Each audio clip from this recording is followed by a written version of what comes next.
يحكى أنه في بلاد من بلاد الله ورث رجل عن أبيه قوما اتخذوا له من أسماء الله الحسنى اسما، ولولا بيان الرسالة لنادوه بلفظ الجلالة، لكنهم من فرط الجهالة نعتوه بصاحب الجلالة. ولما سمعوا أن لله تعالى عرشا بنوا له قصورا ورفعوا له عرشا.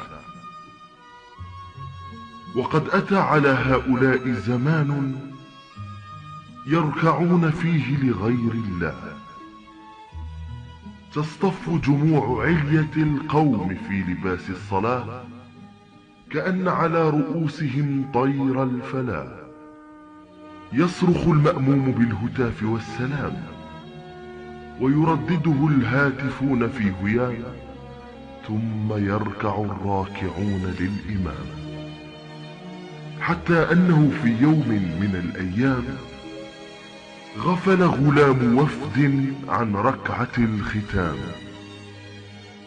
وبعد أخذ وعطاء في الكلام أفتى عالم السلطان الهمام بسجدتين للسهو قبل السلام، ثم يجلد الوفد ويقطع رأس الغلام. وفي 20 من ربيع الأزمان خرج بعض الأحرار من الشبان، وهذا بعض ما كتبوه في بيان: يا معاشر الراكعين لغير الله، لا جلد في السهو عندنا، ولا يجلد ظلما شعبنا، إمامنا أحفظنا أعلمنا وأصلحنا، سيدنا خادمنا نختاره منا ونعزله متى شئنا، أرضنا ملكنا ومالنا رزقنا، لا فرق بيننا، وإن اختلفت ألواننا وأطيافنا وأفكارنا نولي من يختاره شعبنا، ونحاسبه فيما ولي فينا. الحرية لكل من في أرضنا، والكرامة لشعبنا.